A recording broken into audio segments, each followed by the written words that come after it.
work together when they're hunting their prey. Their favorite thing to eat is jackrabbits. And they'll use several methods to actually catch those jackrabbits. One method that they may use is called the slush and ambush method. Is from Africa, and his name is Salo, and he is a battledore eagle. Now, battledore, that means acrobats, and I think are acrobats in the sky. There, he's showing off his beautiful wings. And look at that short, stubby little tail he has. Actually, these birds, compared to the size of their body, they have the shortest tails. The peregrine falcon is the fastest creature in the whole world. The peregrine falcon, when they're diving towards their meal, they can go at speeds up to 280 miles per hour. He can keep his head so still, even though I'm bouncing up my hand.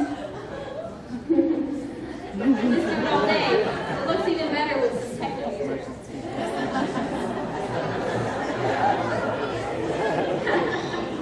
Pretty cool, huh? So, in doing that, he can keep his eyes focused on that mouse until he's ready to lift off in pursuit of that mouse. There we go. The kestrels, the males are a lot prettier. And males have pretty blue wings, whereas females have boring brown wings. And also, the male kestrels have a brighter blue on their head as well, and females have more of a dull gray coloration on their heads. But female birds of prey are actually can be a lot larger. He is a barn owl. You ready, guys? He was in that. No. He decided he wasn't ready enough to start. But he is a barn owl, and barn owls are considered the best mouse traps. They can hunt and eat up to 2,000 mice per year. That's a lot of mice. That's the equivalent of us eating 5 hamburgers a day for a whole year.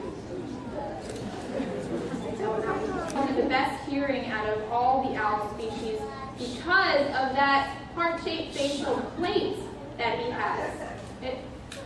Look at that face. It's pretty much in a heart shape. And what it does, it actually filters sound right directly to his ear. And it works a lot better than you think. He can hear a mouse up to 1/4 of a mile away.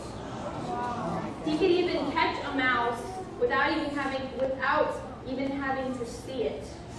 All he would need is they have hollow bones. These hollow bones make them a lot lighter, and it makes them light enough to fly. But what they do is they reuse their nest. They use the same nest every year, but they keep adding to it. They keep adding, make it bigger and bigger. But unfortunately, that 2-ton nest doesn't exist anymore because the tree eventually fell over, couldn't handle it anymore. But they do get pretty, they do build pretty large nests. Comfortable. That's a good thing. But I do have one more bird to bring out. He is not a bird of